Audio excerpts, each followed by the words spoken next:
Hi friends, welcome to my YouTube channel science for railways.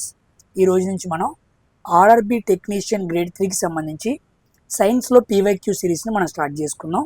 So మొన్నటి వరకు మనం group D గురించి క్లియర్గా మాట్లాడుకున్నాం. సో ఆ క్వశ్చన్స్ అన్నీ కూడా మనకి ఎగ్జామ్స్లో బాగా ఉపయోగపడ్డాయి.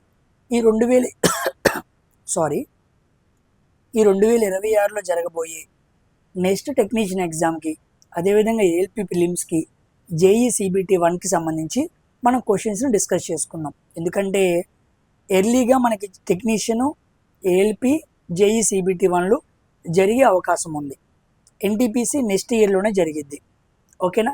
సో కంపల్సరీగా ఈ టెక్నీషియన్కి సంబంధించిన PYQs, RRB JEE CBT 1 PYQs, మొన్న జరిగిన ఏఎల్పి ప్రిలిమ్స్, ఈ పీవైక్యూస్ అన్నీ మనం మాట్లాడుకుంటే రాబోయే ఈ 3 ఎగ్జామ్స్కి మీకు బాగా ఉపయోగపడతాయి.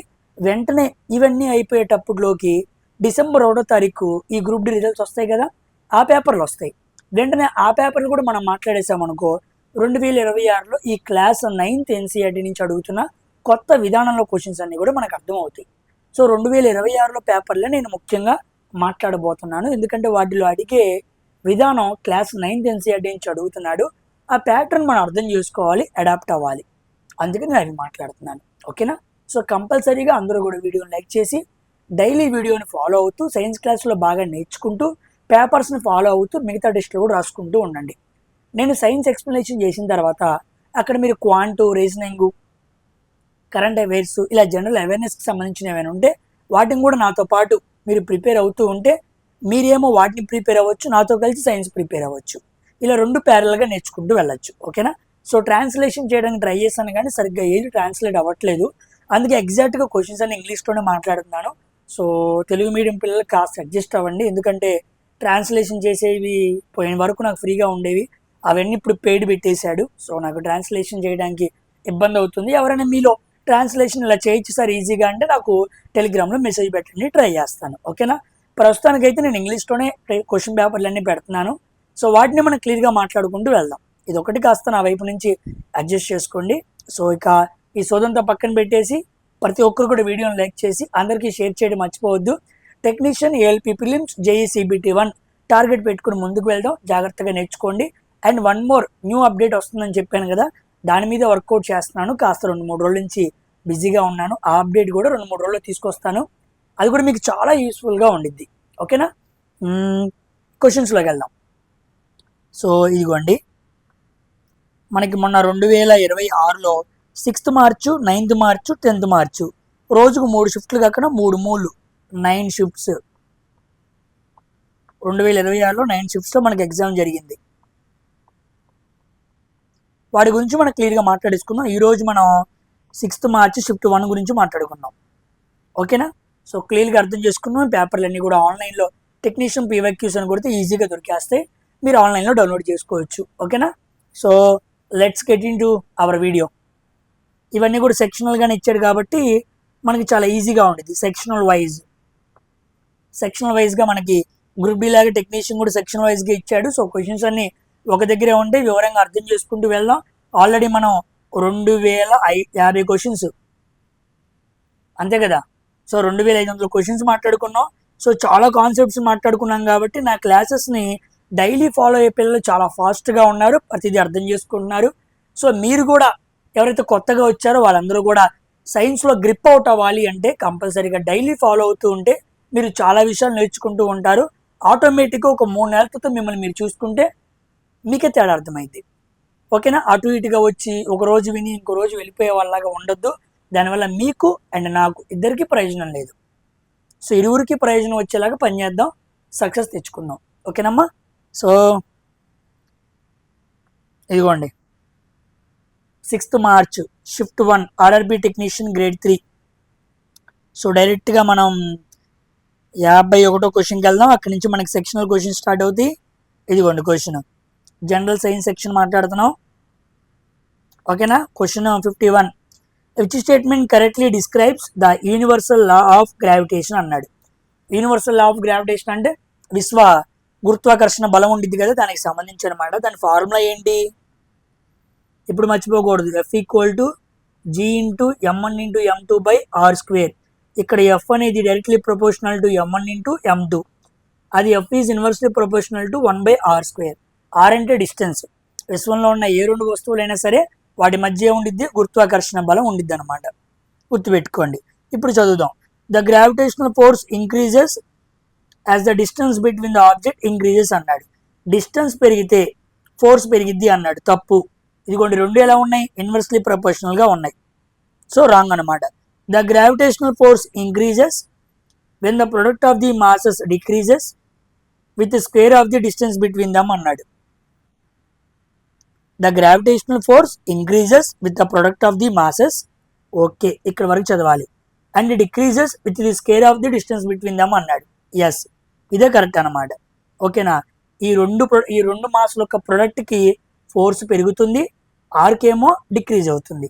సో ఇదేమో డైరెక్ట్లీ ప్రపోర్షనల్, ఇదేమో ఇన్వర్స్లీ ప్రపోర్షనల్ అనమాట. క్వశ్చన్ జాగ్రత్తగా చదవాలి. కథ మొత్తం ఆప్షన్స్లోనే ఉంటుంది. ఆప్షన్స్నే గజిబిజిగా చేస్తున్నాడు. 4 ఆప్షన్స్ వెరీ నియర్గా ఇస్తూ ఉంటాడు. సో ఈ ఆప్షన్ ఎంత బాగా క్యాన్సిలేషన్ చేస్తున్నావు అనేదే మీ క్వశ్చన్కి ఆన్సర్ తీసుకొచ్చి పెట్టిద్ది. Mind it in your mind, అది నీ మైండ్లో జాగ్రత్తగా పెట్టుకో. సో ఆన్సర్ ఏంటి, బి ఆప్షన్ అనమాట. నెక్స్ట్ అది కూడా మళ్ళీ సేమ్ క్వశ్చన్ అడిగాడు, సేమ్ రిలేటెడ్ కాన్సెప్ట్ అనమాట. If the force of the gravitation between the earth and moon is F, then how much will be the force between earth and moon if the distance between them is doubled అన్నాడు. ఇదిగోండి F directly proportional to 1/r². R అనేది distance. ఇప్పుడు క్వశ్చన్లో ఏమన్నాడు, distance ఏమైందంట, double అయిందంట. R కాస్త ఏమైంది, 2r అయింది. So F directly proportional to 2r² అంటే అర్థం ఏంటి, F directly proportional to 1/4r². Force అనేది ఏమైంది, ఇదిగోండి 1/4 వంతు తగ్గింది అనమాట. సో F/4 ఏడుంది, ఇదిగోండి ఇక్కడ ఉంది. F/4 is the correct answer అనమాట. సింపుల్, మొత్తం సాల్వ్ చేయాల్సిన పని లేకుండా ఇలా ఇన్వర్స్ రిలేషన్ని నువ్వు క్లియర్గా అర్థం చేసుకుంటే నీకు చాలా టైం సేవ్ అయ్యే అవకాశం ఉంది. ఓకేనా. తర్వాత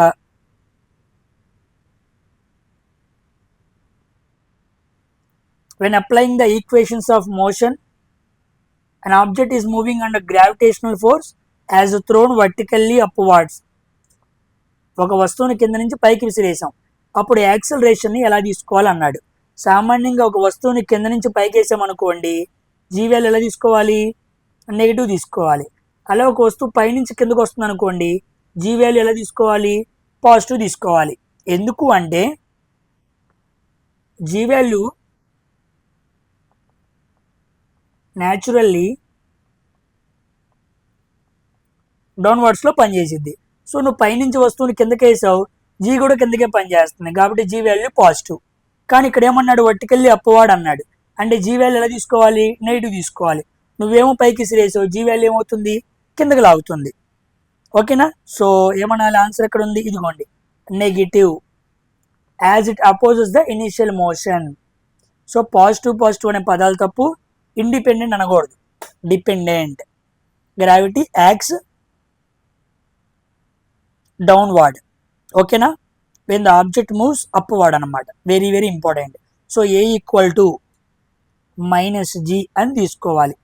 ప్రాబ్లమ్ సాల్వ్ చేసేటప్పుడు కూడా ఈ నోటేషన్ని మీరు ఫాలో అవ్వాలి, అప్పుడే మీకు కరెక్ట్ ఆన్సర్ వస్తుంది, లేకపోతే రాదు. జీ వాల్యూ ఎంత formula, 9.8 m/s². Small g = gm/r². Very very important. ఓకేనా, గుర్తుపెట్టుకోండి. నెక్స్ట్ క్వశ్చన్, అసలు ఈ టిష్యూస్ మీద ఈసారి క్వశ్చన్స్ అడిగాడు గ్రూప్ డిలో, ఏ లెవెల్లో అడిగాడు టిష్యూస్, వెరీ వెరీ ఇంపార్టెంట్. చూడండి, which type of epithelial tissue is primarily specialised for absorption in the human intestine అన్నాడు. ఓకేనా. ఇక వాడు మనకు చెప్పలా, ఆల్రెడీ ఎపిథీలియల్ టిష్యూ ఎక్కడ ఉండిద్దని చెప్పాడు, పేగుల్లో ఉండిద్దని ఆడే చెప్పాడు. ఇదిగోండి ఇంటెస్టైన్. క్వశ్చన్ చదివినప్పుడు నాకు ఆ 3 పదాలు కనపడాలి. ఎపిథీలియల్ టిష్యూ అన్నాడు, ముఖ్యంగా అబ్జార్ప్షన్ శోషించుకునిద్ది ఇంటెస్టైన్లో అన్నాడు. సో ఆన్సర్ ఏమవ్వాలి, సింపుల్, ఇదిగోండి కాలమ్నర్ ఎపిథీలియం. ఆన్సర్ ఇదే, simple columnar epithelium. Columnar epithelium అనేది స్పెషల్గా మనకి ఎలా ఉండిద్ది, కాలమ్ షేప్డ్ సెల్స్ కలిగి ఉండిద్ది అనమాట. ఓకేనా, ఇది మనకి ఎక్కడ ఉండిద్ది, లైనింగ్ ఆఫ్ ది ఇంటెస్టైన్,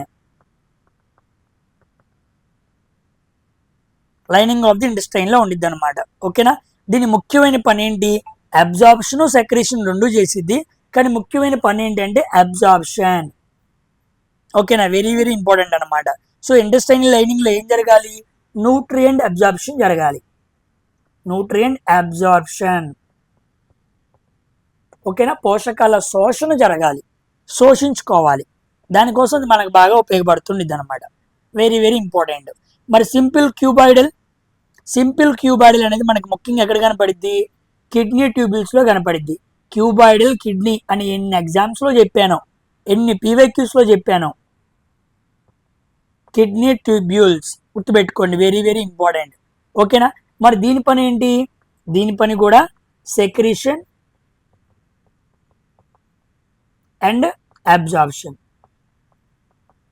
మరి ఇది ఆన్సర్ ఎందుకు అవ్వలేదు, వాడు ఇంటెస్టైన్ అని మెన్షన్ చేశాడు కదా, అది ఆ పార్ట్ మనకి ఇంపార్టెంట్ అనమాట. నెక్స్ట్ మరి స్క్వామస్ ఎపిథీలియం, ఈ సింపుల్ ఈ స్ట్రాటిఫైడ్ స్క్వామస్ రెండు కూడా మనకి ఎక్కడ ఉపయోగపడతాయి అంటే ప్రొటెక్షన్ లేదా డిఫ్యూజన్. సో ప్రొటెక్షన్, డిఫ్యూజన్ రెండు పనులకు ఉపయోగపడుతుంది. అసలు ఎపిథీలియం టిష్యూ పనులు ఏంటి అంటే ఇదిగోండి ఇప్పుడు వచ్చిన చూడండి, ఒకటి సెక్రీషన్, రెండోది అబ్జార్ప్షన్, మూడోది ప్రొటెక్షన్, నాలుగోది డిఫ్యూజన్. 4 రకాల పనులు ఎపిథీలియం టిష్యూ చేస్తుంది. ఈ రకాలుగా మనం వేరు చేసుకొని చదువుకోవాలి. పనుల మీద అడుగుతాడా, ఎక్కడుందని అడుగుతాడా, స్ట్రక్చర్ అడుగుతాడా, అదనమాట. ఓకేనా, అలా మనం డీకోడ్ చేసుకోవడం తెలియాలి. ఓకేనా, మీరు బాగా గుర్తుపెట్టుకోండి, రైల్వేలో పీవైక్యూస్ బేస్డే వెళ్తూ ఉంటాడు. అర్థమైన పీవైక్యూస్ ప్రిపేర్ అయితే ఉద్యోగం వచ్చింది డాట్, దానికి ఎక్స్ట్రా కలపాల్సిన పనే లేదు. చాలా మంది అడుగుతున్నారు పీవైక్యూస్ అయితే చాలు, కానీ పీవైక్యూస్ నువ్వు ఎలా చదువుతున్నావు అనేది కావాలి. అది ఆన్సర్ గుర్తుపెట్టుకుని వెళ్తే పని అవ్వదు, అర్థం చేసుకుని వెళ్ళాలి. Next question, which of the following best describes primary function of connective tissues. ఇదిగోండి మళ్ళా టిష్యూస్, యానిమల్ టిష్యూస్ నుంచి రెండో క్వశ్చన్ వచ్చింది. ఓకేనా, కనెక్టివ్ టిష్యూ ఎందుకు అన్నాడు, ఎందుకు, producing force through contraction and relaxation. సామాన్యంగా కనెక్టివ్ టిష్యూస్లో మనకి ఏముంటాయి, బ్లడ్ ఉండిద్ది. ఓకేనా, నెక్స్ట్ బోన్ ఉండిద్ది, నెక్స్ట్ ఎడిపోస్ టిష్యూ ఉండిద్ది. అది కాకుండా మనకి యారియోలార్. ఓకేనా, ఇవన్నీ మనకు కనపడుతూ ఉంటాయి అన్నమాట. కార్టిలేజ్ కూడా రాసుకోవచ్చు, కార్టిలేజ్, మెత్తడి ఎముక, మనకి చెవులోను ముక్కు దగ్గర ఉండేది ఏంటి, నాజల్స్ దగ్గర, కార్టిలేజ్ అనమాట. ఓకే, ఇప్పుడు కాంట్రాక్షన్ రిలాక్షన్ పదం కనపడంగానే ఈ ఆప్షన్ నేను రాంగ్ను కొట్టేస్తా. ఎందుకు కొట్టాను, ఎందుకంటే కాంట్రాక్షన్ రిలాక్షన్ రెండు ఎక్కడ వస్తాయి, మజిల్లో వస్తాయి. మజిల్ టిష్యూ, సంకోచ వ్యాకోచాలు ఎక్కడ వస్తాయి, మజిల్లో వస్తాయి. మజిల్లో యాక్టిన్, మయోసిన్ అనే ప్రోటీన్స్ ఉంటాయి. యాక్టిన్, మయోసిన్, ఇవి రెండు కూడా కాంట్రాక్షన్కి రిలాక్సేషన్కి ఉపయోగపడుతూ ఉంటాయి. అందుకే రాంగ్ కొట్టేశా. నెక్స్ట్ అబ్జార్బింగ్ డైజెస్టెడ్ న్యూట్రియంట్స్ అన్నాడు. అబ్జార్ప్షన్ అనే పని ఎవరిది, ఎపిథీలియం, కొట్టే రాంగ్. చూసారా, క్యాన్సిలేషన్ తెలియాలి. కండక్టింగ్ ఎలక్ట్రికల్ ఇంపల్స్ అన్నాడు, ఎలక్ట్రికల్ ఇంపల్స్ అంటే కొట్టే రాంగ్. ఇదే టిష్యూ, నర్వస్ టిష్యూ. ఆన్సర్ ఏంటి అవ్వాలి, అంతే, మిగతాది అయిపోయింది. Providing structural framework to body పార్ట్స్కి ఒక స్ట్రక్చరల్ ఫ్రేమ్వర్క్ రావాలి అంటే, అన్నీ ఒక స్ట్రక్చర్లో కనపడాలి అంటే వీ నీడ్ కనెక్టివ్ టిష్యూ. అంటే ఇవి కావాలన్నమాట మనకి, ఇవి కావాలి. Very need to maintain the structure. ఓకేనా, అది ఎలా కొట్టేయాలి మిగతా వాటిని విషయం తెలియాలండి. చాలా ఈజీ అయింది నీకు సబ్జెక్ట్ తెలుసా. తెలిసిన ఆప్షన్ నేర్చుకోవడం కాదు, మిగతా ఆప్షన్స్ ఎందుకు కాదో నువ్వు చెప్పగలిగినాడు ఆటోమేటికల్ నీకు సబ్జెక్ట్ ఇంప్రూవ్ అయింది. ఎప్పుడైనా సరే గుర్తుపెట్టుకోండి, మిగతా ఆప్షన్స్ని ఎందుకు కాదో తెలుసుకోవడం చాలా ఇంపార్టెంట్. అదే మన రీజనింగ్లో మనకు ఒక ఆప్షన్ రైట్ రావడం కాదు ఇంపార్టెంట్, 3 ఆప్షన్లు వేరేగా ఉన్నాయని చెప్పడం ఇంపార్టెంట్. అదే మనం అక్కడ అప్లై చేయాలి. చేయండి, కావాలంటే మీకు బాగా ఉపయోగపడుద్ది. For an object moving with uniform velocity దీని మీద క్వశ్చన్ ఎన్నిసార్లు అడిగాడు ఈసారి. The height of its velocity time graph remains constant with time. Okay, this results in the graph అన్నాడు. యూనిఫామ్ వెలాసిటీ గురించి మాట్లాడుతున్నాడు. మీకు చాలాసార్లు చెప్పాను, ఇది వెలాసిటీ, ఇది time graph. Velocity time graph తెలిసినప్పుడు మనకి ఏం తెలిసిద్ది? యాక్సలరేషన్ తెలిసిద్ది. Acceleration equal to v by time. ఓకేనా? అంటే వాడు యాక్సలరేషన్ అడగాలి, అవునా కదా? కానీ క్వశ్చన్లో చూసారా యూనిఫామ్ వెలాసిటీ అన్నాడు, అంటే కన్ఫ్యూజ్ చేస్తున్నాడు. యూనిఫామ్ వెలాసిటీ అనే పాయింట్ మనకు తెలియాలంటే ముందు వెలాసిటీ టైం గ్రాఫ్ తీసుకొని ఇలా గీత గీసుకోవాలి. దీన్ని మనం ఏమంటాం? స్లోప్ అంటాం. దీన్ని మనం స్లోప్ అనాలి. స్లోప్ 0 అంటే యాక్సలరేషన్ కూడా 0. యాక్సలరేషన్ ఎప్పుడు 0 అయింది? వెలాసిటీ యూనిఫామ్ అయినప్పుడు అయింది. సో యాక్సలరేషన్ 0 అన్న యూనిఫామ్ వెలాసిటీ అన్న అర్థం ఒకటే. ఓకేనా? So acceleration equal to v minus u by t. Initial velocity 10, final velocity 10. ఎలా ఉంది? కాన్స్టెంట్గా ఉంది. So 10 minus 10 0, 0 by t, 0 by anything 0. అలాగే మనకి యాక్సలరేషన్ ఏమైంది? 0 అయింది. So uniform velocity. So velocity time గ్రాఫ్లో యూనిఫామ్ వెలాసిటీ అంటే ఆ లైన్ ఎలా ఉండిద్ది? Parallel to X axis. ఇదిగోండి, ఈ విధానం దగ్గర మీకు చాలా పాయింట్లు చెప్పాను. స్లోప్ 0 అయింది.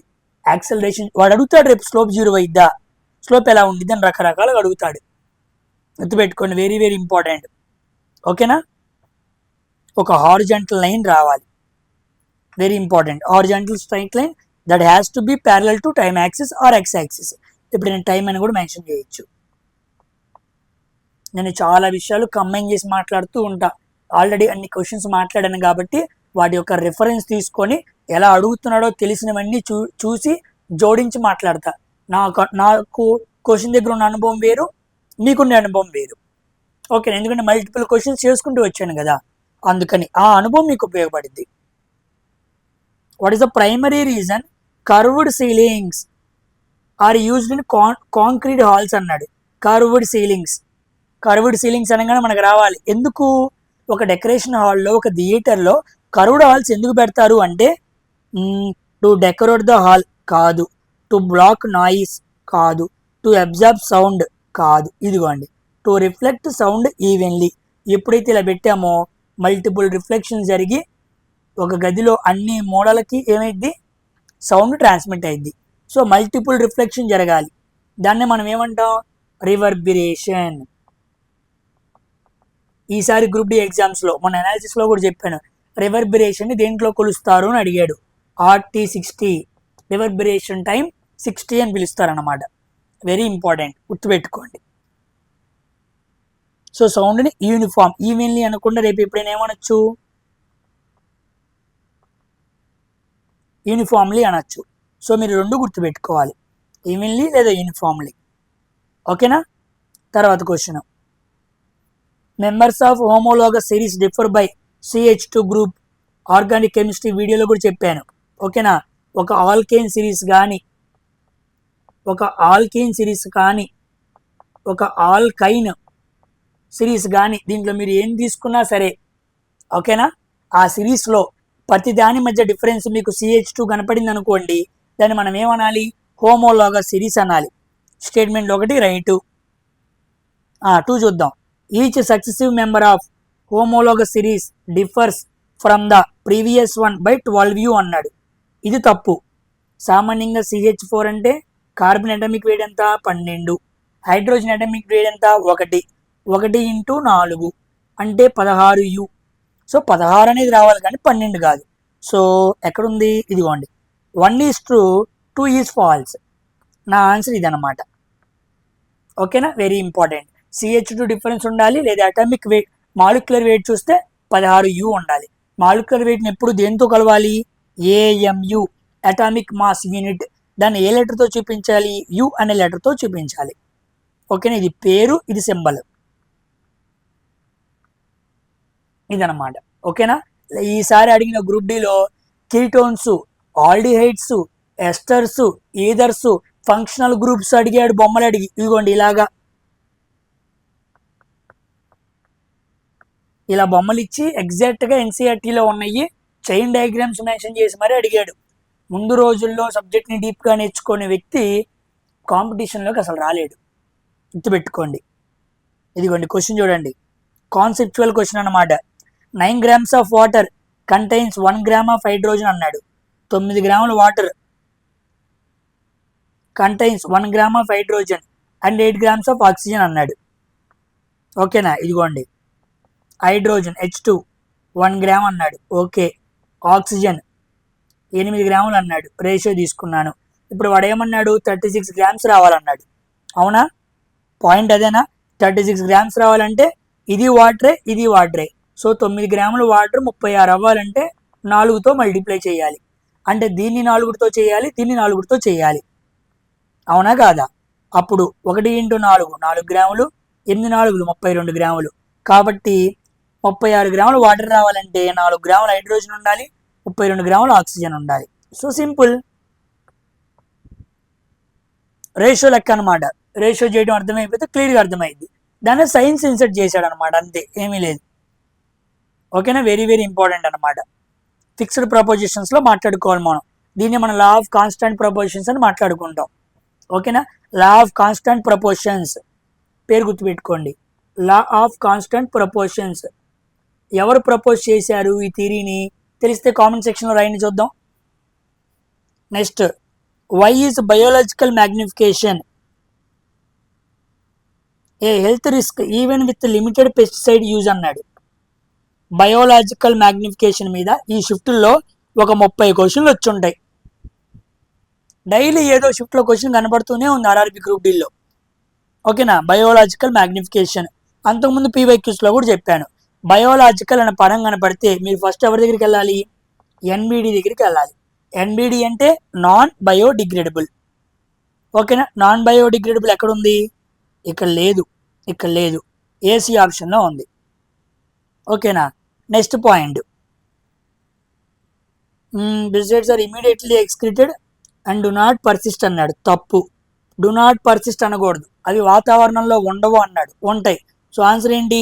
Non biodegradable pesticides accumulate at the successive tropic levels అనమాట. ఇదే కరెక్ట్ ఆన్సర్ అనమాట. అంటే ఎప్పుడైతే మనం జాగ్రత్తగా చూడండి, ఇలా ఫుడ్ చైన్లో మనకి ట్రోపిక్ లెవెల్స్ ఉంటాయి కదా, ఇదేమో producers, primary consumers, secondary consumers, tertiary consumers, apex predator. ఎక్కడైతే పెస్టిసైడ్స్ ఇక్కడ బాగా పెరిగిపోతాయో ఈ మొక్కలకి మనం కీటకాలు ఎక్కువ వేసామనుకోండి, ఇవి అటు అటు అటు అటు వెళ్ళిపోయి ఏమవుతాయో తెలుసా, వెళ్ళిపోయి పైన ట్రోపిక్ లెవెల్లో ఉన్న పర్సన్ని ఎఫెక్ట్ చేస్తాయి అన్నమాట. కాబట్టి పైకి వెళ్ళే కొద్దీ బయోలాజికల్ మ్యాగ్నిఫికేషన్ ఏమైంది, పెరుగుతుంది. అలా పెరిగిపోయి ఆ హై ట్రోపిక్ లెవెల్లో ఉండేవాళ్ళు చాలా దెబ్బతింటారు. వీటి మీద 2 క్వశ్చన్లు అడిగాడు.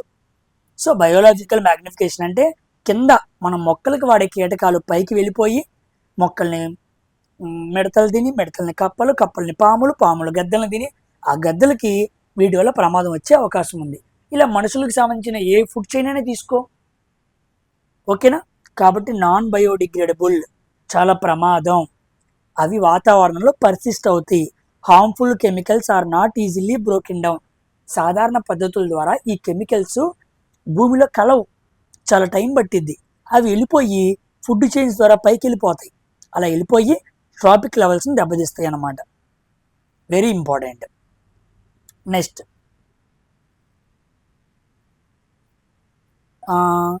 Which quantity decreases when a solid object is immersed in water. మంచి క్వశ్చన్, కాన్సెప్చువల్ క్వశ్చన్ అనమాట. సింపుల్గా కనపడుతుంది. ఏ క్వాంటిటీ తగ్గిద్ది ఒక వస్తువుని వాటర్లో తీసుకెళ్తే అన్నాడు. మీకు చాలాసార్లు చెప్పాను, ఏల్పీ చెప్పినప్పుడు కూడా, ఒక వస్తువుని వాటర్లో తీసుకెళ్తే దాని బరువు తగ్గిద్ది. ఒక మనిషిని మనం ఎక్కించుకోవాలంటే కష్టం, అది నీళ్ళల్లో వాళ్ళు ఇల్లు మనం ఎక్కించుకుంటూ ఆడుకుంటూ ఉంటాం. సో అపారెంట్ వెయిట్ అనేది తగ్గిద్ది అనమాట. ఆ తగ్గిన వెయిట్ని అపారెంట్ వెయిట్ అంటారు. So apparent weight equal to actual weight minus buoyancy force. ఇది ఫార్ములా, వెరీ వెరీ ఇంపార్టెంట్. నీటిలోకి వెళ్ళిన ఒక మనిషి బరువు ఈక్వల్ టు అతనుకున్న సాధారణ బరువు మైనస్ బియాన్సీ ఫోర్స్. ఎందుకంటే ఒక అప్వార్డ్ ఫోర్స్ అనేది వాటర్లో వస్తువు మీద పనిచేసిద్ది. ఓకేనా, very very important. Beyoncé ఫోర్స్కి formula ఏంటి? Rho into V into G. రో అంటే డెన్సిటీ ఆఫ్ ది ఫ్లూయిడ్, వి అంటే సబ్మెర్జ్డ్ వాల్యూమ్, జీ అంటే యాక్సలరేషన్ డ్యూ టు గ్రావిటీ. ఓకేనా, వెరీ ఇంపార్టెంట్ అనమాట. ఇక జేఈ లెవెల్ మాట్లాడినప్పుడు ఇంకా క్వశ్చన్స్ లెవెల్ పెరుగుతాయి. జేఈ సిబిటీ వన్ కూడా ప్యారల్గా తీసుకొస్తూ ఉండా, ఒకరోజు ఇది ఒకరోజు అది, లేకపోతే కంటిన్యూ చేసుకుంటూ వస్తూ ఉంటా. రెండింటిని ఫాలో అవుతుండండి. ఇద్దరు పిల్లలు చదువుతున్నారు కాబట్టి ఉపయోగపడింది. తర్వాత the process where in the body the living organism splits into two exactly identical halves. Two అనే పదం పట్టుకోండి, రెండు ఎగ్జాక్ట్గా విడిపోయింది అనమాట. ఓకేనా, రెండు భాగాలుగా విడిపోయింది అనుకోండి, మనం దాన్ని ఏమని పిలవచ్చు, బైనరీ ఫిజన్ అని పిలవచ్చు. ఓకేనా, బైనరీ ఫిజన్కి పర్ఫెక్ట్ ఎగ్జాంపుల్ ఏంటి, అమీబా.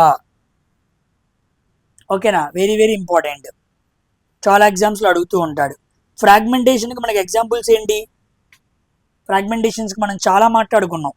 ఓకేనా, మీకు తెలిసిన కామెంట్ సెక్షన్లో ఏమైనా ఫ్రాగ్మెంటేషన్కి సంబంధించి కొన్ని ఎగ్జాంపుల్స్ ఉంటే చెప్పండి. లాస్ట్ టైం నేను వీటి మీద ఒక వీడియో కూడా చేశాను.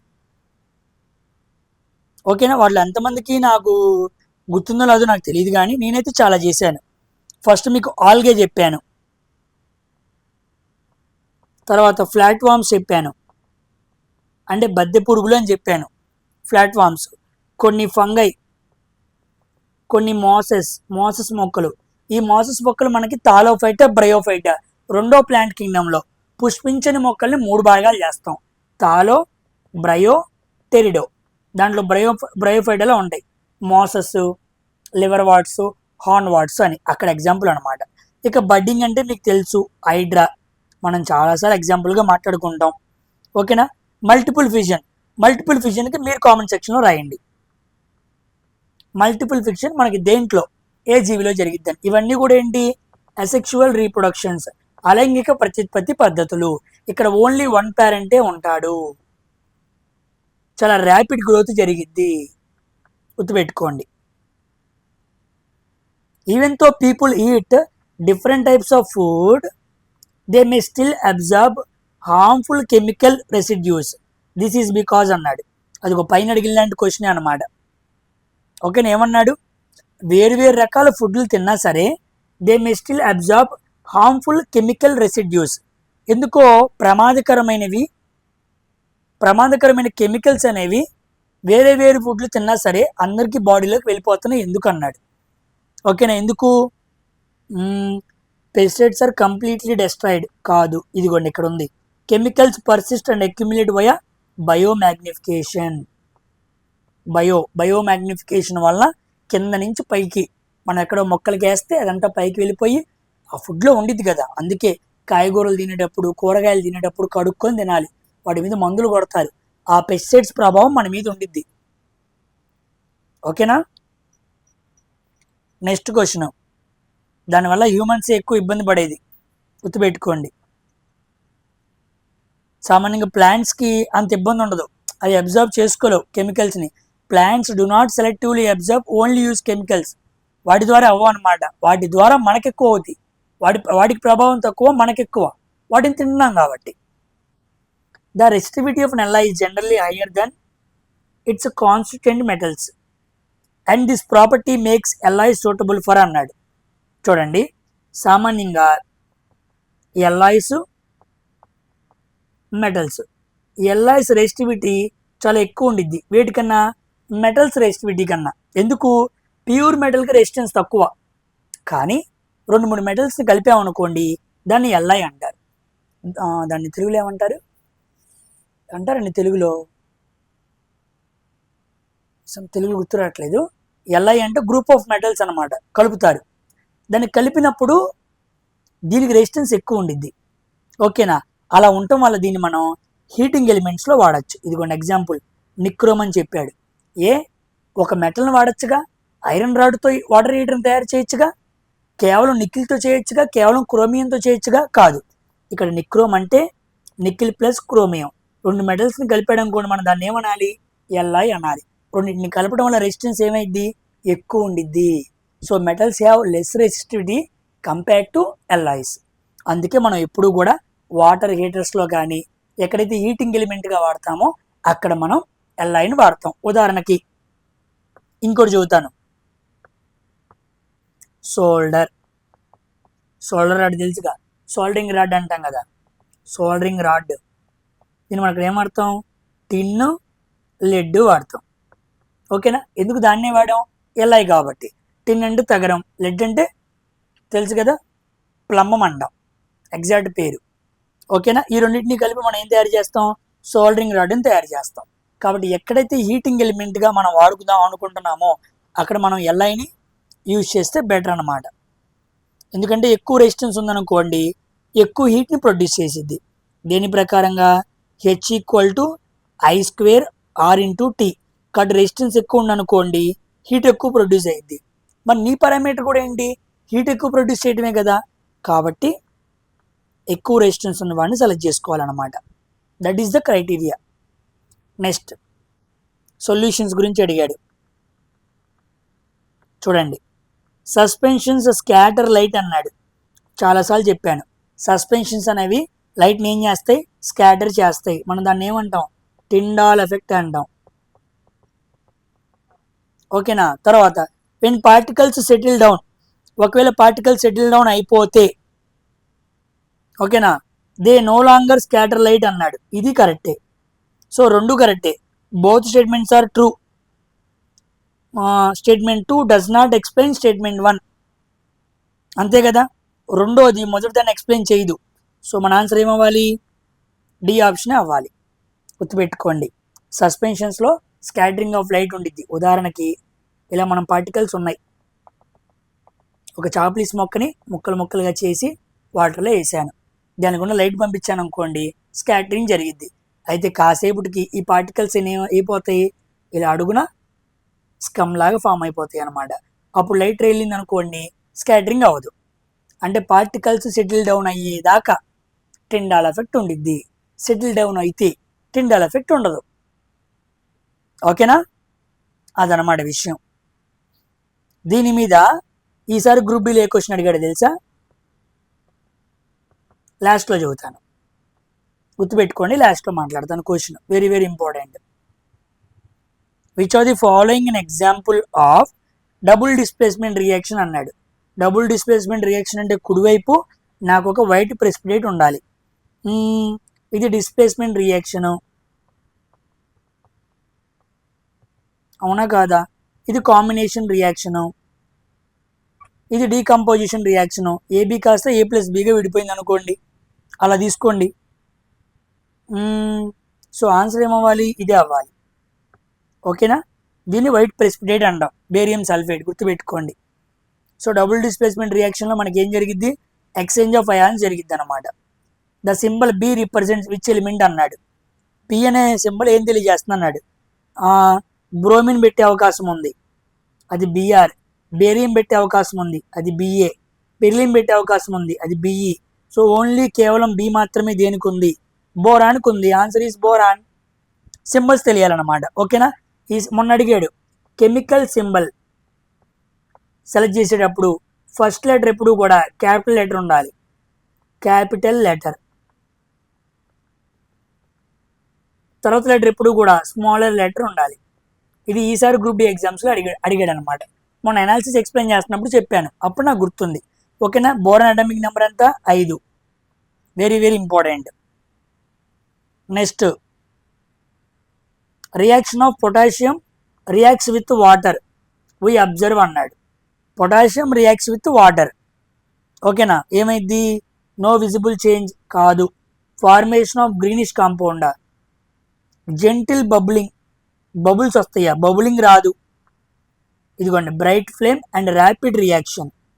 ఓకేనా, ర్యాపిడ్ రియాక్షన్ అనే పదం పట్టుకోవాలి. ఎందుకు, potassium and sodium they are very high reactive, very high reactive. Of course మనం వాటిని ఎక్కడ స్టోర్ చేస్తాం, కిరోసిన్ వాటిలో స్టోర్ చేస్తూ ఉంటాం. ఇవి ఈజీగా ఏమవుతాయి, వాటర్తో జరిపితే ఇగ్నైట్ అవుతాయి. So they reacts vigorously with water to form potassium hydroxide and hydrogen. ఓకేనా, ఒక పొటాషియం తీసుకున్నాం, వాటర్తో జరిపాం. ఇప్పుడు మనకేమైంది, పొటాషియం ఆక్సైడ్, ఓకేనా, potassium hydroxide and hydrogen form అయింది అనమాట. ఇది మనకు ఫామ్ అయ్యేది. ఇది హీట్ని రిలీజ్ చేసిద్ది అనమాట. ఓకేనా, ఆ హీట్ ఏమైంది, H2ని ఇగ్నైట్ చేసిద్ది టు ప్రొడ్యూసింగ్ ఎ ఫ్లేమ్. అందువల్ల బ్రైట్ ఫ్లేమ్ వచ్చింది, ర్యాపిడ్ రియాక్షన్ వచ్చింది, గుర్తుపెట్టుకోండి. So potassium very very important, అది వాటర్తో చర్య జరపకూడదు. Primary function of cell wall in the plant cells. Cell wall, యానిమల్స్లో సెల్ వాల్ ఉండదు, ప్లాంట్స్లోనే ఉండిద్ది. దాని ప్రైమరీ ఏంటి అన్నాడు. కాంట్రాక్ట్ సెల్యులర్ రెస్పిరేషనా? కాదు. ట్రాన్స్పోర్ట్ న్యూట్రియంట్సా? Control cell division. ఆన్సర్ ఇది. ప్రొవైడ్ రిజిడిటీ అండ్ ప్రొడక్షన్ అన్నమాట. పటుత్వాన్ని, సపోర్ట్ని ప్రొవైడ్ చేస్తూ ఉండిద్ది. Very important. సెల్యులర్ రెస్పిరేషన్ అంటే మైటోకాండ్రియా. మైటోకాండ్రియా ఆన్సర్ అవ్వాలి, గుర్తుపెట్టుకోండి. Very very important. అసలు ఈ రెండింటికి సంబంధమే లేదు. క్వశ్చన్ చూడండి. Which of the following is true అని అడిగాడు. ఓకేనా. Magnetic field line pattern around a straight current carrying wire అన్నాడు. కరెంట్ క్యారింగ్ ఒక వైర్ తీసుకున్నాడు, అది స్ట్రైట్గా ఉంది, దాని విషయం గురించి అడిగాడు. చూద్దాం. The magnetic field lines around a current carrying wire in the form of concentric circles అన్నాడు. ఎస్, కాన్సెంట్రిక్ సర్కిల్స్ అనే పదం కరెక్ట్. ఎలా చూపిస్తారు సార్ దీన్ని? ఇదిగోండి, ఇది ఒక స్ట్రైట్ కండక్టర్, దీని గుండా కరెంట్ వెళ్తుంది, దీని చుట్టూ మ్యాగ్నెటిక్ ఫీల్డ్ లైన్స్ ఇలా వస్తాయి అన్నమాట. ఓకేనా. సో షేప్ ఏంటి? Concentric circles. Magnetic field direction ఎలా చెప్పాలి, ఏ రూల్ వాడాలి అని అనుకోండి. Very very important. Maxwell right hand thumb rule వాడాలి. ఓకేనా.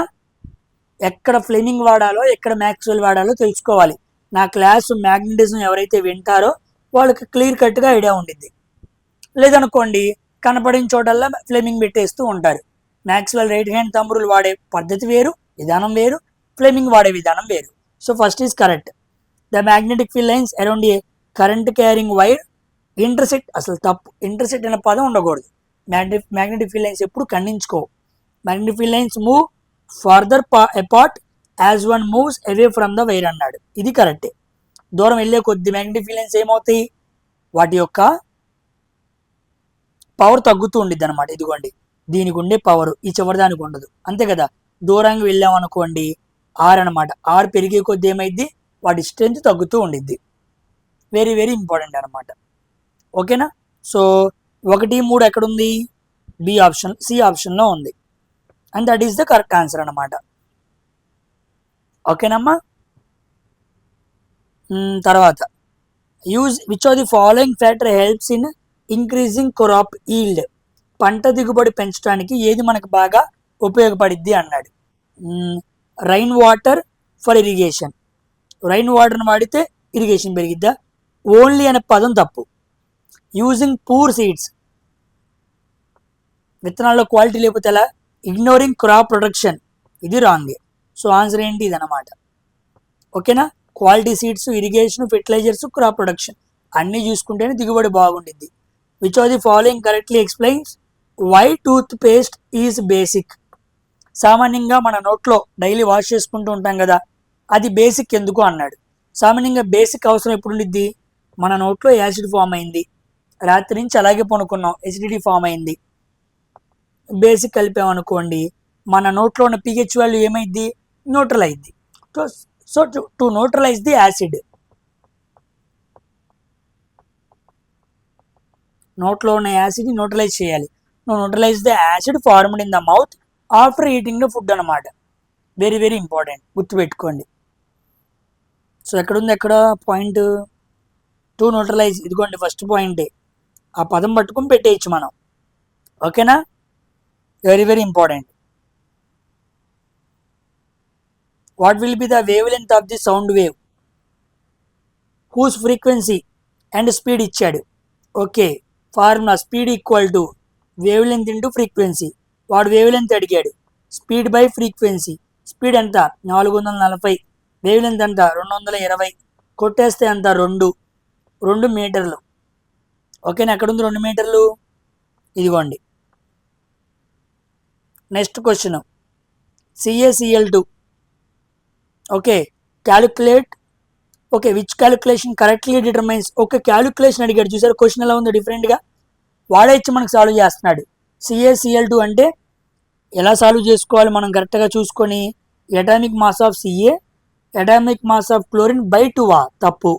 Atomic mass of Ca 2 into atomic plus, అవును Cl2 ఉంటే 2 ఇంటూ Cl అయ్యాలి అంటే 40.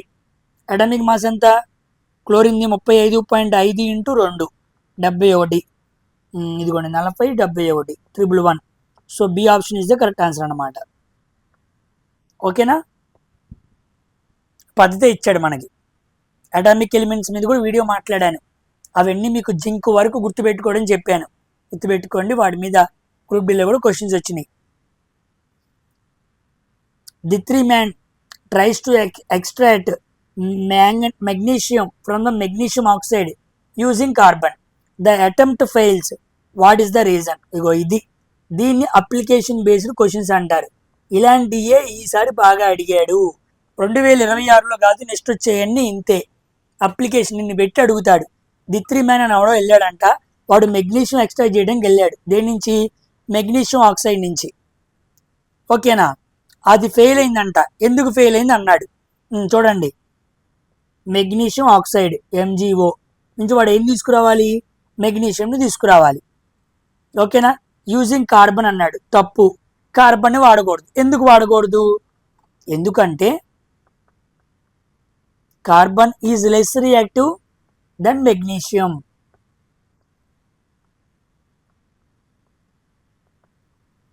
కార్బన్ చర్యాశీలత చాలా తక్కువ చర్యాశీలత ఉన్న మూలకం దగ్గర నుంచి నువ్వు ఆక్సిజన్ తీయగలవా, తీయలేవు, నీ వల్ల కాదు. ఓకేనా, so metals are arranged in the reactivity series. Magnesium is more reactive than carbon. Carbon can reduce oxides of metals below it. Carbon కన్నా తక్కువ చర్యాశీలత కలిగిన మూలకాలు మెటల్స్ నుంచే కార్బన్ ఏం చేసిద్ది, ఆక్సైడ్స్ని రెడ్యూస్ చేసిద్ది. ఓకేనా, సో పాసిబుల్ అవ్వదు, గుర్తుపెట్టుకోండి. సో మనం ఎక్కడ చూడాలి ఇప్పుడు క్వశ్చను, ఇదిగోండి, carbon is less reactive than magnesium, ఇది కరెక్ట్ అనమాట. Carbon reacts violently with oxygen అన్నాడు, wrong. This reaction produces carbon monoxide అన్నాడు.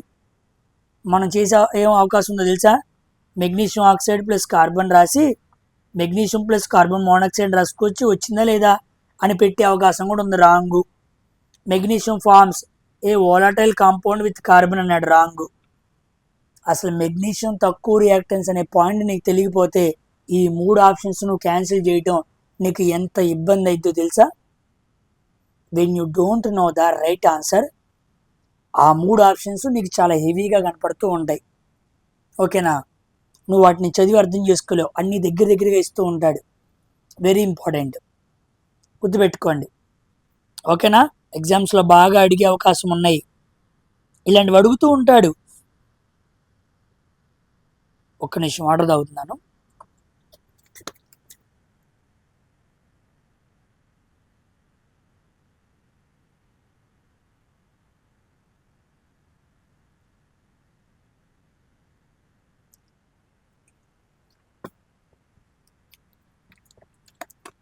ఓకే,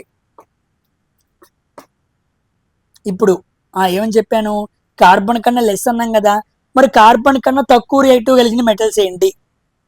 ఓకేనా, మీరు రాయండి కామెంట్ సెక్షన్లో, చూద్దాం. రేపు ఎప్పుడైనా క్వశ్చన్ ఇస్తాడు, అప్పుడు మీరు ఎలా చేస్తారో సాల్వ్ చేస్తారో తెలియాలి కదా. ఓకేనా, సో అందుకే మీకు ఇస్తున్నాను ఆప్షన్. క్వశ్చన్ అడుగుతా చూడండి అయితే, కార్బన్ కన్నా తక్కువ రియాక్టివ్ కలిగిన మెటల్ ఏంటి, ఆప్షన్స్ జింకా, ఐరనా, టిన్నా, లెడ్డా, ఆల్ ఆఫ్ ది ఎబోనా. సో ఫస్ట్ ఆప్షనా, సెకండా, థర్డా, ఫోర్తా, ఫిఫ్తా, కామెంట్ సెక్షన్లో రాయండి చూద్దాం. ఓకేనా, వాటికన్నా తక్కువ రియాక్టివ్ ఏమైంది, ఆక్సైడ్స్ రెడ్యూస్ చేసిద్ది, very important. Plants get macronutrients mainly from the soil నుంచే వస్తాయి న్యూట్రియంట్స్ అన్నీ కూడా. మైక్రోన్యూట్రియంట్స్ అన్నాడు, సో 2 ఎక్కడి నుంచి వస్తాయి, సాయిల్ నుంచే వస్తాయి, simple question. So micro, macro, ఇవ్వండి. ఎక్కువ మొత్తంలో కావాల్సినవి, తక్కువ మొత్తంలో కావాల్సినవి. అవి ఏంటో చాలాసార్లు చెప్పాను నేను. ఇదిగోండి మళ్ళీ అడిగాడు డబుల్ డిస్ప్లేస్మెంట్ రియాక్షన్ గురించి. ఇదిగోండి ఇక్కడ ఉంది AgNO3 NaCl plus EgCl plus NaNO3, very important. ఓకేనా, Ag ప్లస్ ఏమైంది, కంబైన్స్ విత్ Cl మైనస్ అనమాట, అందుకే మనకి ఇది వచ్చింది. నెక్స్ట్ Na ప్లస్ దేంతో రియాక్ట్ అయింది, NO3తో రియాక్ట్ అయింది. తెలుసా NO3 వ్యాలెన్సీ ఎంత, కామెంట్ సెక్షన్లో రాయండి చూద్దాం. NO3 వ్యాలెన్సీ ఎంత, ఇప్పుడు రాసిన విధానాన్ని బట్టి మీరు చెప్పాలి NO3 వ్యాలెన్సీ ఎంత. అడుగుతున్న ప్రతి క్వశ్చన్ కూడా కామెంట్ సెక్షన్లో పెట్టగలుగుతున్నావంటే అప్పుడు నీకు సబ్జెక్ట్ వస్తున్నట్టు. నేను ఎక్స్ట్రీమ్గా కాస్త దాటి వెళ్ళి అడుగుతూ ఉంటా, అని నువ్వు ఆన్సర్ చేయాలి. ఓకేనా. Next, if the lens from a real and inverted image the height of the image h is generally taken as అన్నాడు. If a lens form real and inverted image, ఒక lens real inverted image form చేసింది అనమాట. ఓకేనా, అప్పుడు H ఎలా తీసుకోవాలన్నాడు. Inverted అన్నాడు అనుకోండి, convex lens తీసుకున్నాం అనుకోండి, ఇలా పెడితే అప్ రైట్ పై వైపుకి పెట్టామని అర్థం. మరి ఇలా పెడితే ఇన్వర్ట్, సో కిందకు ఉండాలి. సో బిలో ద యాక్సిస్, దీన్ని మనం ప్రిన్సిపల్ యాక్సిస్ అంటాం. సో యాక్సిస్ కన్నా ఎక్కడ ఉంది, బిలో ద యాక్సిస్, ఇదిగోండి నెగిటివ్, ఇన్వర్ట్ అంటే నెగిటివ్ అనమాట. బిలో ద యాక్సిస్ ఇదిగోండి, ఇది కాదు, ఇక్కడ ఉంది బిలో ద యాక్సిస్. ఇన్వర్ట్గా ఉండాలి, బిలో ద యాక్సిస్ ఉండాలి. పైకి ఉంటే up right, above the axis, very important. Inverted image అంటే ఎప్పుడు కూడా నెగిటివ్ అనమాట. ఓకేనా.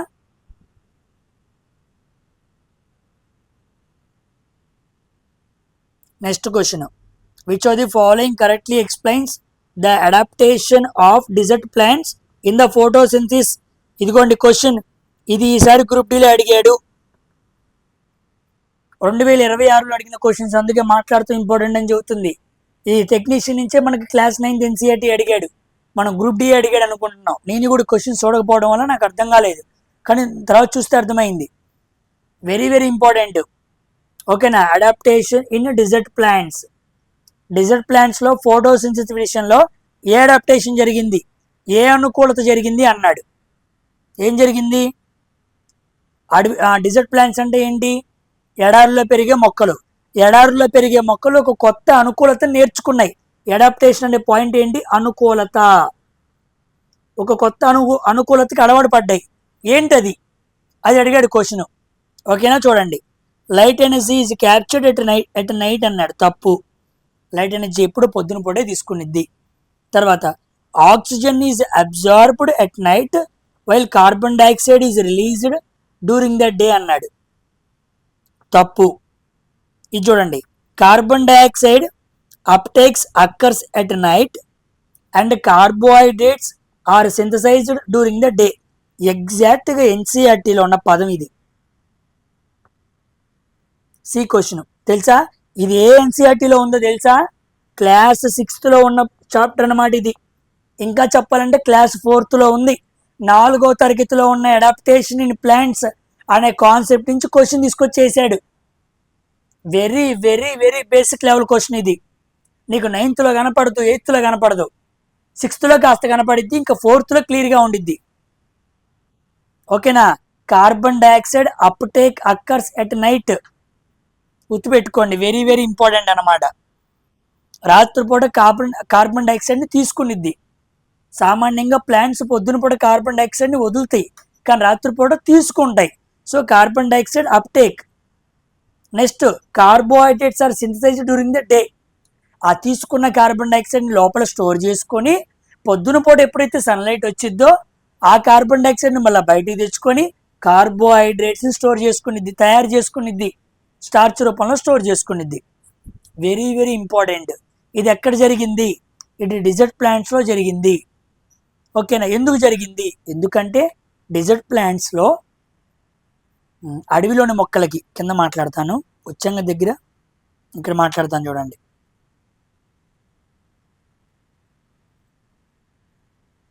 ఇక్కడే మాట్లాడతాను చూడండి.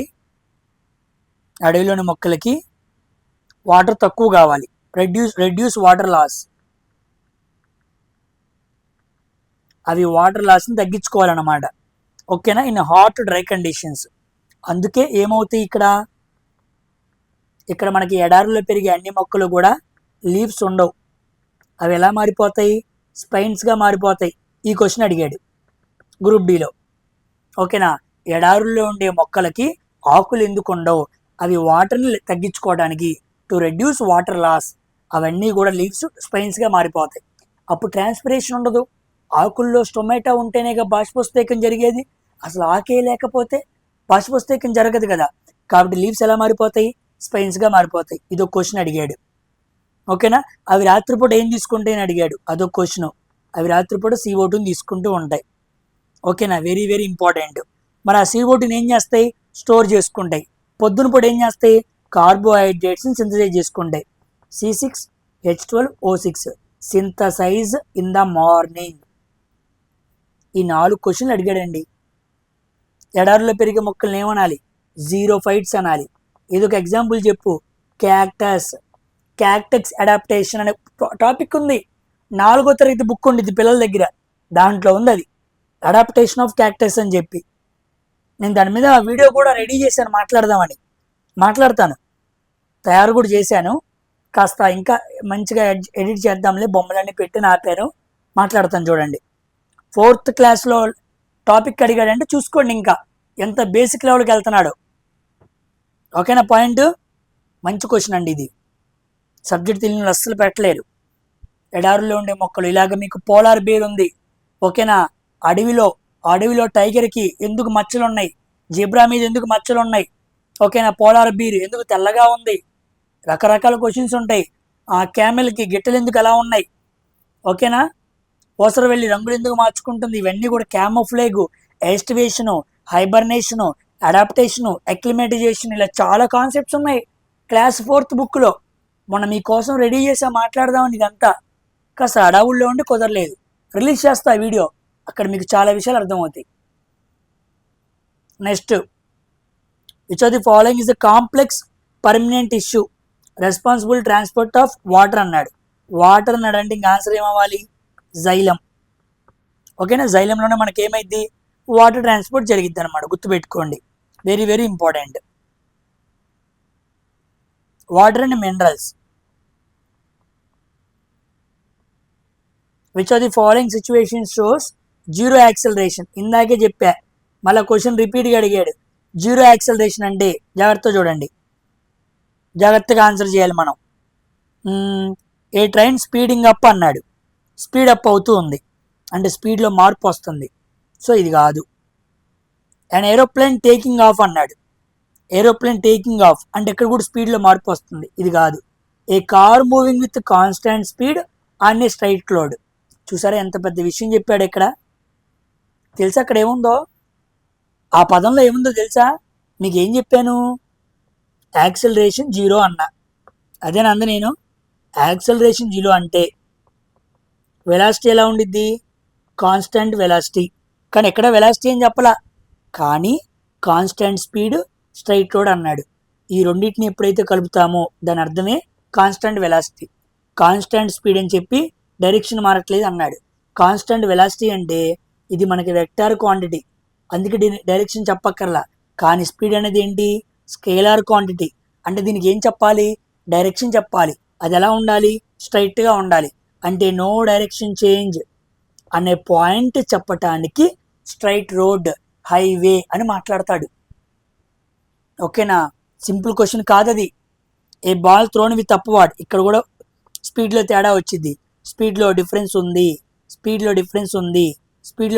ఉంది, కానీ సిలోనే డిఫరెన్స్ లేదు. ఓకేనా, అంత విషయం చెబుతున్నాడు అక్కడ. ప్రతి చోట వెలాసిటీ చేంజ్ అవుతుంది. అది స్పీడ్ కానీ ఇక్కడ రాస్తాం చూడండి. స్పీడ్ ఏ ఆప్షన్లో, బి ఆప్షన్లో అన్ని చోట్ల చేంజ్ అవుతుంది. కానీ చేంజ్ అవ్వంది ఎక్కడ అంటే ఇదిగోండి, సిలో మాత్రమే చేంజ్ అవ్వట్ల. అది అంత పాయింట్ మెన్షన్ చేస్తున్నాడు. కాబట్టి రేపు ఎప్పుడైనా జీరో యాక్సలరేషన్ అన్నా, స్లోప్ జీరో అన్నా, కాన్స్టెంట్ వెలాసిటీ అన్నా, కాన్స్టెంట్ స్పీడ్ స్ట్రైట్ రోడ్ అన్నా, కాన్స్టెంట్ స్పీడ్ స్ట్రైట్ లైన్ అన్నా అన్నీ ఒకటే. పదాలు మార్చి నేను కన్ఫ్యూజ్ చేస్తాడు. Next, nucleus eukaryotic cell. మరి న్యూక్లియడ్ అన్నాడు. ఎక్కడ ఉండిద్ది? ప్రొకారియోటిక్ సెల్లో ఉండిద్ది అనమాట. Very important. ఓకేనా?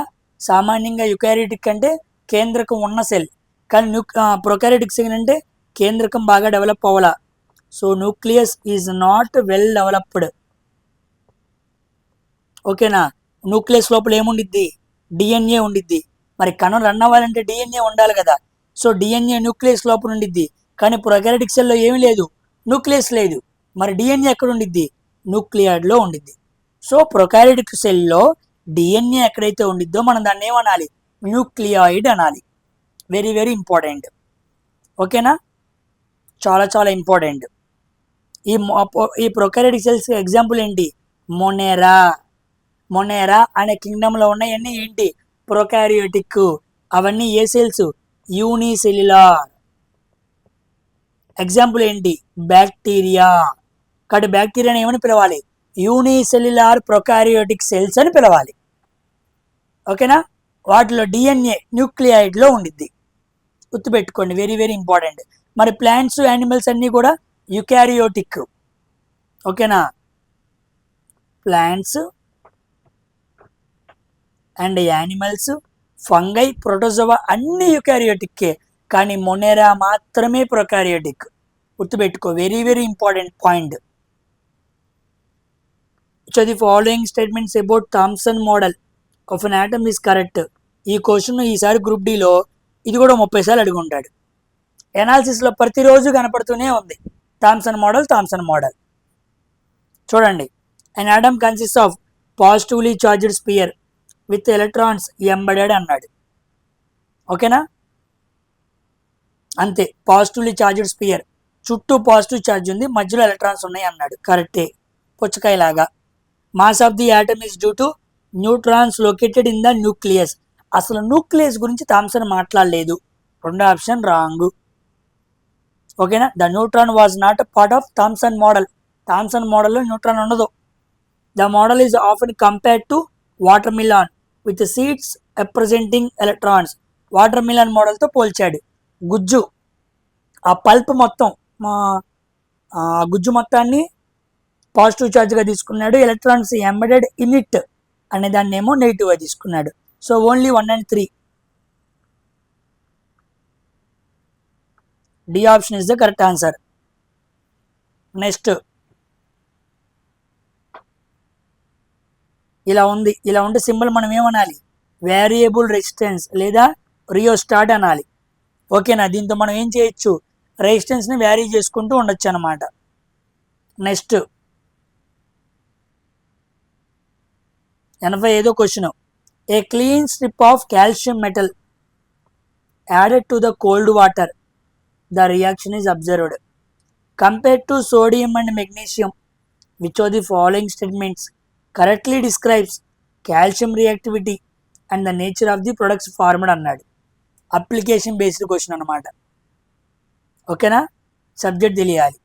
చూడండి, 3 మెటల్స్ కనపడుతున్నాయి, కాల్షియము, సోడియము, ఇంకోటి ఏంటి? మెగ్నీషియం. ఓకే, ఇప్పుడు కాల్షియం, సోడియం, మెగ్నీషియం రియాక్టివిటీ చూసామనుకో, జాగ్రత్తగా చూడు. K greater than, Na greater than, అదేనా రాసేది మనం పాయింట్ ఎప్పుడు కూడా. నెక్స్ట్ కాల్షియం, తర్వాత మెగ్నీషియం, ఇదనమాట మనం రాసే ఆర్డర్. ఇప్పుడు మనం బాగా గమనిస్తే కాల్షియము, సోడియము, మెగ్నీషియం ఆ 3 మెటల్స్ని రియాక్టివ్ సిరీస్లో పెట్టుకున్నా. ఇప్పుడు చూడండి జాగ్రత్తగా ఏమంటున్నాడు.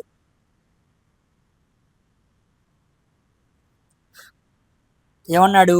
Calcium reacts vigorously than sodium. Okay, react vigorously less vigorously than sodium but more than magnesium అన్నాడు. Yes, forming calcium hydroxide and hydrogen gas అన్నాడు. ఫస్ట్ ఆప్షనే కరెక్ట్. చూసారా క్వశ్చన్ ఎలా తేలిందో? ఏమన్నాడు క్వశ్చన్లో? కాల్షియం అనేది సోడియం కన్నా తక్కువ రియాక్టివ్. ఇదిగోండి, సోడియం ఎక్కువ, కాల్షియం తక్కువ. తర్వాత calcium is more than magnesium, ఇదనమాట. అంటే కాల్షియం మధ్యలో ఉండిద్ది. Calcium lies between the sodium and magnesium above reactions ప్రకారం అనమాట. చాలా చాలా ఇంపార్టెంట్, గుర్తుపెట్టుకోండి. ఓకేనా? అంటే సోడియము ఒక కోల్డ్ వాటర్తో బాగా జరిపిద్ది, దాని తర్వాత కాల్షియం జరిపిద్ది, దాని తర్వాత మెగ్నీషియం జరిపిద్ది. సో ఆర్డర్కి వచ్చామనుకో, కోల్డ్ వాటర్తో బాగా రియాక్షన్ జరిపేది సోడియం, తర్వాతే కాల్షియం రావాలి. ఓకేనా? ఆ తర్వాత మనకు మెగ్నీషియం రావాలి. Very important. Next farming calcium hydroxide and hydrogen gas అనమాట. వాటర్తో జరిపితే అదేగా వచ్చేది, అదే పాయింట్ చెప్పాడు. వెరీ వెరీ ఇంపార్టెంట్, గుర్తుపెట్టుకోండి. మంచి క్వశ్చన్ అనమాట. కాన్సెప్చువల్ క్వశ్చన్, కాన్సెప్ట్ కావాలన్నమాట. మెటల్ రియాక్టివ్ సిరీస్ని వాటర్తో తీసుకొచ్చి కంబైన్ చేసి మరీ మాట్లాడాడు. Next, which connective tissue forms framework of the external ear, tip of the nose and ends of the long bones అన్నాడు. Tip of the nose, external ear ఇందాకే చెప్పాను. ఆ భాగాల్లో ఉండే టిష్యూని ఏమనాలి? కార్టిలేజ్, మెత్తడి ఎముక అనాలి. ఓకేనా? సో అది కనెక్టివ్ టిష్యూ అని ఇందాకే చెప్పాను, అదే అడిగాడు మనకి. మనం డిస్కస్ చేసుకున్న పాయింట్లో క్వశ్చన్ అడిగాడు, చూసారా? నేను ఎక్స్ట్రాగా ఏ ఇన్ఫర్మేషన్ చెప్పానో ఆ క్వశ్చన్స్ అడిగాడు అది. Next question, a convex mirror used a rear view mirror.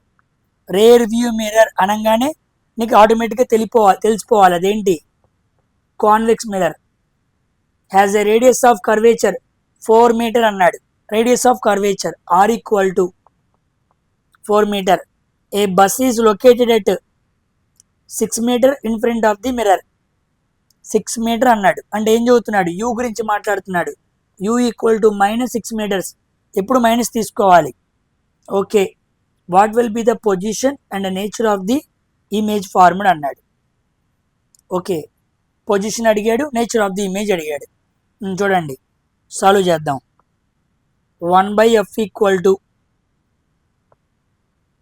1/u + 1/v. So F తెలియదు కదా అనుకోవద్దు. R = 2f, 2f = 4. Radius of curvature అన్న 2f అన్న ఒకటే. So 2f = 4. f = ఎంత వచ్చింది? 2 మీటర్స్ వచ్చింది. ఓకేనా? ఇది కాన్వెక్స్ అన్నాడు అంటే ఎఫ్ ఏం తీసుకోవాలి? పాజిటివ్ తీసుకోవాలి. 1/2 = -1/6 + 1/v అనమాట. అంతేనే కదా? సాల్వ్ చేద్దాం. 1/2 + 1/6 = 1/v. ఎల్సిఎం ఎంత? 6. 2 3 6, 6 1 6, 4/6 అంటే 2/3. 1/v = 2/3 అనమాట. అప్పుడు v = ఎంత వచ్చింది? 3/2, 1.5. సో ఆన్సర్ ఇది కాదు, ఇది కాదు. 1.3 దగ్గర ఆన్సర్ ఉండాలి. అవునా కాదా? Next, image is formed at ఇది కూడా కాదు కదా, ఫస్ట్ ఆప్షనే. 1.5 ఒకటే ఉంది. So A is the correct answer. B value 1.5 వచ్చింది. కాన్వెక్స్ మిర్రర్లో ఎప్పుడు కూడా బిహైండ్ ద మిర్రర్ ఫామ్ అయింది. కాన్వెక్స్ మిర్రర్లో image always virtual and erect. Very important. ఓకేనా? ఇన్ఫ్రంట్ అనే పదమే తప్పు. Next question, if the both solute and solvent masses are doubled, okay, concentration of mass ఏమైంది అన్నాడు. చూడండి, ఒక ఎగ్జాంపుల్ తీసుకొని చేద్దాం. అంత చేయాల్సిన పనిలా, కానీ మీకు అర్థమయ్యేలా చదువుతున్నా. 2 గ్రాముల సొల్యూట్ని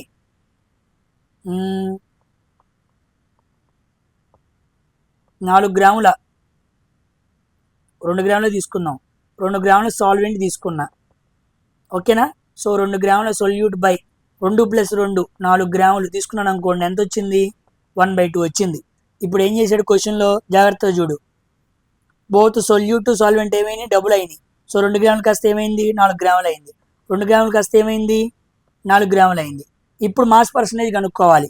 సొల్యూట్ 4 గ్రాములు బై 2 కలిపితే ఎంత? 8 గ్రాములు. కొట్టేస్తే ఎంత వచ్చింది? 1/2. అంటే ఇక్కడ ఏమైంది? మారలేదు. మాస్ పర్సంటేజ్ మారదు. సో ఆన్సర్ ఏమవ్వాలి? Remains the same. ఇదన్నమాట. ఓకేనా? నువ్వు రెండింటిని డబుల్ చేస్తే మాస్ పర్సంటేజ్ మారదు. So the ratio of solute mass to total solution mass therefore remains unchanged. ఓకేనా? అర్థమయ్యేలా చదువుతున్నా మీకు. అంత చేయాల్సిన పని కూడా లేదు. The urine formed in the kidneys passed through dash into the dash where it is stored until excreted అన్నాడు. ఓకేనా. సామాన్యంగా ఇది కిడ్నీస్ అనుకోండి. ఇక్కడ నుంచి మనకి ఇక్కడ మనకి యూరినరీ బ్లాడర్ ఉండిద్ది అనమాట. దీన్ని మనం యూరేటర్ అంటాం. ఓకేనా. సో కిడ్నీస్ నుంచి యూరిన్ ఫస్ట్ దేని గుండా రావాలి, యూరేటర్స్ గుండా రావాలి. ఎక్కడుంది యూరేటర్స్, ఇదిగోండి యూరేటర్స్. అది వచ్చి ఎక్కడికి పడాలి, యూరినరీ బ్లాడర్లో పడాలి. సో కిడ్నీస్ అనేవి ఈ రెండు అనుకుంటే ఇక్కడ నుంచి మనకి యూరేటర్ కింద బ్లాడర్కి వస్తుంది, అక్కడి నుంచి మనకి యూరెత్రా. సో ఫస్ట్ యూరేటర్, బ్లాడర్, యూరెత్రా, ఇలా ఆర్డర్ అనమాట యూరిన్ బయటికి రావటం. ఓకేనా. యూరిన్ ఫామ్ అయ్యేది ఎక్కడ, కిడ్నీస్లో, గుర్తుపెట్టుకోండి.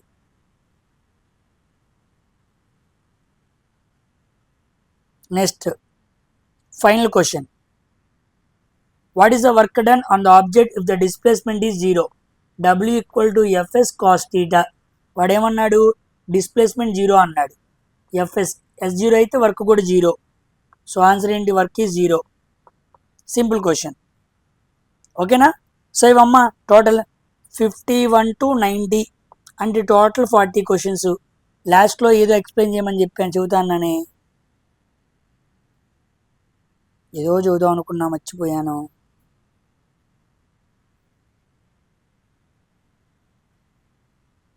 ఇదిగోండి ఈ 25వ క్వశ్చన్.